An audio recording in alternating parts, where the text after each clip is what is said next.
In this video, I'm going to show you a step-by-step tutorial on how to finish your cross-stitch piece in a hoop, 3 different ways. Hi, my name is Marie and this is Caterpillar Cross Stitch channel. If you're new here, welcome. This channel is all about cross-stitching and tutorials, so remember to hit like and subscribe if you've learned something new today. Remember to also follow us on Instagram and Facebook for more stitchy goodness. Whether you're looking for some finishing inspiration or maybe motivation to tackle your finished pile, this is the right place to be. Together, we will finish this Shine Bright project by Tiny Modernist from the latest Caterpillar Cross Stitch subscription box, and we'll look at 3 different ways of finishing it, from the easiest and quickest to the fanciest. So let's get started. First, let's take a look at the quick and easy finish. It only requires about 10 minutes of your time. You will need fabric scissors, hoop, sewing thread, and your finished cross-stitch piece. Position your stitched piece in the hoop, tighten the screw on the top, then reposition your stitching to make sure you're 100% happy with it. It's centered, it's got a really good tension, and then tighten the screw again as much as you can. This is to help make sure your piece will keep the tension over time. Next, we'll cut the fabric around the hoop. I'd say probably 1 inch or 1.5 inches. It doesn't have to be exact, but not less. Turn your stitched project around and take the sewing thread. Do a running stitch all around the hoop and pull the threads together.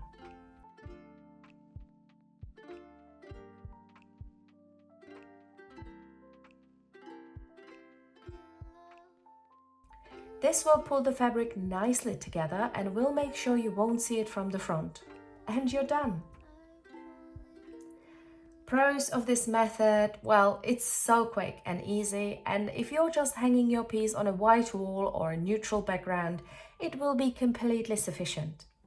It looks great and it takes not much effort at all. It's also not permanent. Just cut the thread and free up the hoop or change up the finishing. What's not to like? Well, that takes me to cons. The back is uncovered, so it will make your project translucent against light. It's more functional than pretty, so if you're planning on displaying it somewhere other than hanging against a neutral colored wall, or you'd like to gift it perhaps, you might want to consider one of the following 2 options.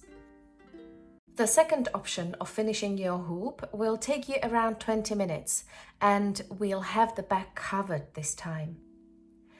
In addition to the previously needed tools, you will need a piece of felt cut to the inner hoop dimension and backing fabric, with optional cardboard cutout. We'll start with adding the backing fabric. Aida fabric has some visible holes, so adding a backing fabric of a similar color will make it look denser and help prevent any background being visible through your stitched piece. Just make sure both layers of fabric have a good tension and are well positioned in the hoop.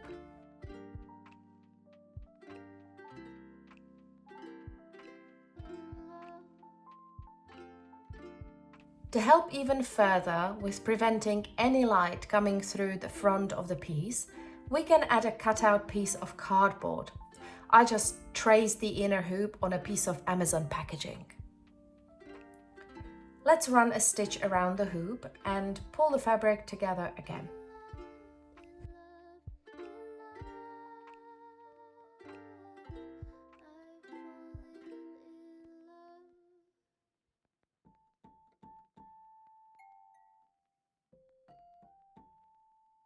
We will hide the back of the hoop now. Take a piece of felt first, pin it down so that it doesn't move about, and do a blanket stitch. You just need to pull the needle in front of the thread to create a loop, like this. I'm using a red thread for demonstration purposes, and it can definitely be a part of the design.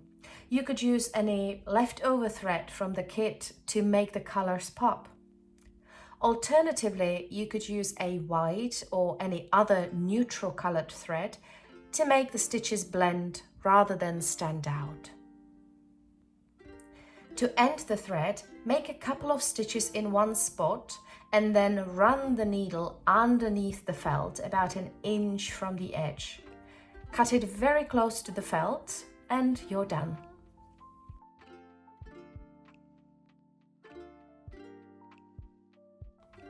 We can also attach the felt with a hidden stitch. Pull the thread on Aida fabric underneath the felt to hide the knot. Make a stitch on Aida first, then on the felt, and then pull.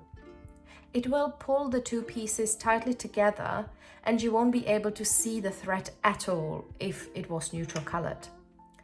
You'd just continue going around the hoop until finished. The pros of this method are definitely the fact that it hides the back and it's better at stopping the light coming through. Again, it's not permanent, so all you would need to do is cut the thread attaching the felt and the running thread on the inside of the hoop, and you're done. The con of this method for me really is the bulk of the Aida fabric.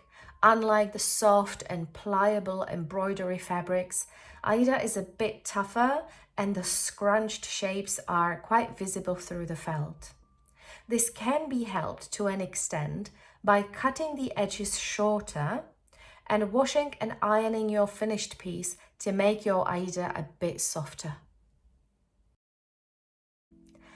The third option is, in my humble opinion, the prettiest.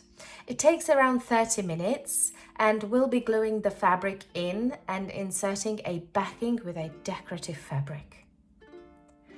In addition to previously needed scissors and backing fabric, you'll need glue, piece of cardboard, and felt cut out to the inner hoop diameter, and a pretty fabric you want to use on the back of your project. We'll start with cutting down the fabric shorter. We'll only need enough to cover the width of the inner hoop, gently touching the project inside. Needless to say that this process is irreversible, so please take extra care not to cut the fabric too short. It's better to be on the generous side and then shorten it a bit more afterwards than to regret an irreversible cut. You also need to make sure that the hoop is positioned correctly, the tension is right, etc. We'll be gluing the fabric onto the inner hoop, so this is your last chance to fix the way it sits in the hoop. Now I'm cutting the fabrics about 2/3 down towards the hoop to make it easier to glue on. And with shaking hands and a beating heart, we can start gluing. Because I have used 2 layers of fabric, I need to glue it in 2 parts, the inner one first. Pop a bit of glue on the inner hoop and gently press the fabric against it. Be careful not to use too much glue so that it doesn't seep through the fabric into the front side of your project.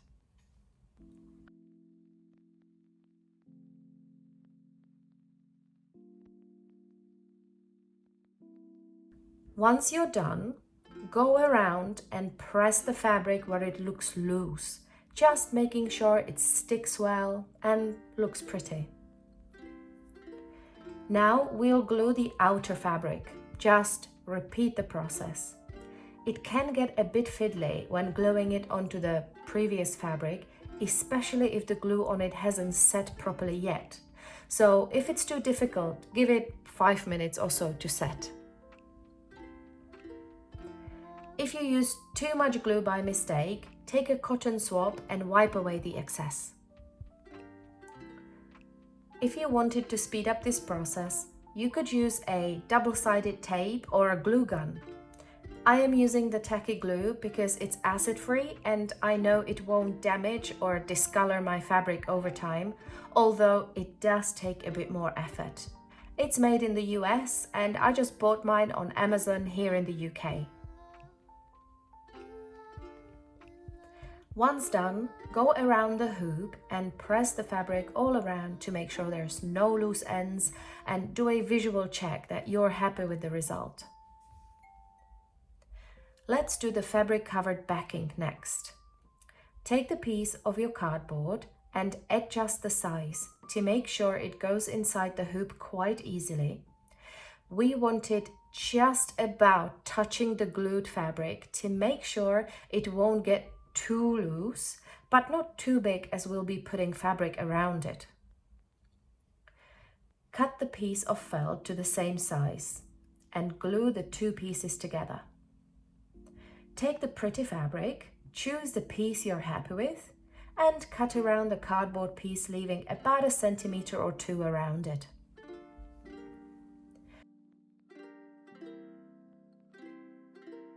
Stretch it over the side with our felt on the top. It makes it look nice and soft. Use a running stitch to keep the fabric attached to the cardboard piece and not at the end.